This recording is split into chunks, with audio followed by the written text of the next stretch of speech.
मित्रांनो, ठरलं तर मग या मालिकेच्या आजच्या भागामध्ये आपण पाहणार आहोत. सुरुवातीला आपण पाहतो रविराज मंदिराच्या पायरीवर चक्कर येऊन पडलेला असतो आणि मग सायली, अर्जुन सगळेजण येतात.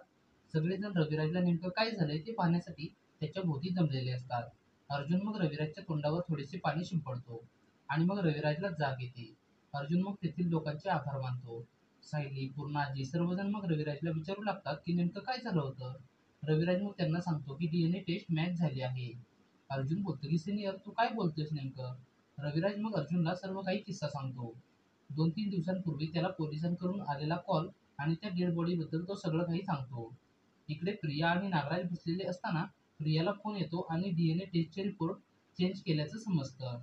ती मग फारच आनंदी होते आणि रविराज घरी येण्याची वाट पाहू लागते. ती नागराजला बोलते की तुमचा भाऊ मंदिरामध्ये किती वेळ झाला गेला आहे. आता त्याला येऊ द्या. त्याच्या खोट्या बायकोच्या मृत्यूच्या बातमीमुळे त्याची खोटी मुलगी आता कशी रडणार आहे ना, ते बघा. इकडे रविराजने सर्वांना प्रतिमा गेल्याची बातमी सांगितल्यावर मात्र सर्वांना फार मोठा धक्का बसतो. सायली आणि पूर्ण आजी रडू लागतात. घरी जाऊन सर्वांना ही बातमी त्यांना सांगायला हवी या विचाराने ते सगळेजण मग घरी निघतात. इकडे घरी तन्वी आणि नागराज मात्र फारच खुश असतात आणि त्यांचा प्लॅन सक्सेस झाल्यामुळे ते त्याविषयीची चर्चा करत असतात. इतक्यात मग रविराज आणि सगळेजण येतात. प्रिया बोलते की बाबा अहो काय झालं आहे. हे सगळे आज इकडे. आणि मग पूर्णाजी प्रियाला बोलते की आपली प्रतिमा आपल्याला सोडून गेली आहे. आता मग पूर्णाजी असं बोलल्यावर प्रिया मात्र जोरदार रडू लागते. ती रविराजच्या गळ्यामध्ये पडून रडू लागते. इतक्यात मग अस्मिता आणि अश्विन दोघेजण तेथे येतात. रविराज आणि पूर्णाजीचं रडायचं थांबतच नसतं. प्रिया पण रडत असते. सायली मग प्रियाला सावरायला जाते आणि तिच्या डोक्यावर हात ठेवते. तर मग प्रिया तिचा हात झटकते. नागराज बोलतो की जे काही झालं आहे ना, ते आता आपल्याला मान्य तर करावं लागणारच आहे ना. सायली मग प्रतिमाच्या फोटोपाशी जाते. तिला मात्र प्रतिमा गेली आहे याच्यावर अजिबात विश्वास बसलेला नसतो. ती मग प्रतिमाच्या फोटोकडे पाहत असते आणि तिला वाटत असतं की प्रतिमा अजून जिवंतच आहे. आता मग प्रिया प्रतिमाची साडी घेऊन येते आणि रडू लागते. आता या साडीकडे पाहूनच तिला जगावं लागणार आहे असं ती बोलत असते. रविराज प्रियाला सावरत असतो आणि प्रिया उगीचच ओव्हर ऍक्टिंग करत असते.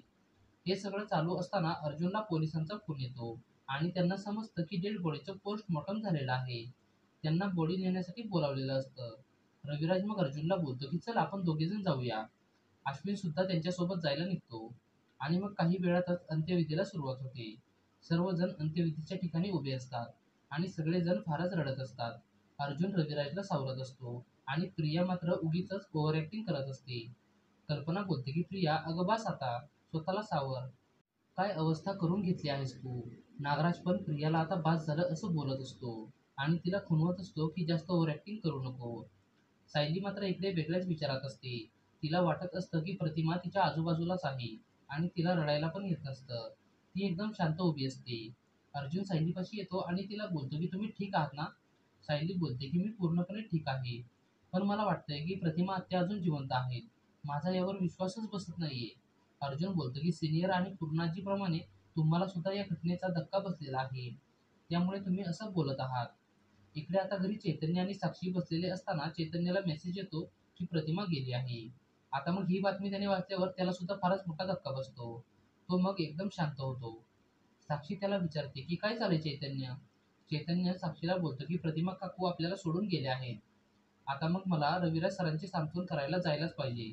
साक्षी बोलते की मलाही खरं तर त्यांचं सांत्वन करायला यायला फारच आवडलं असतं.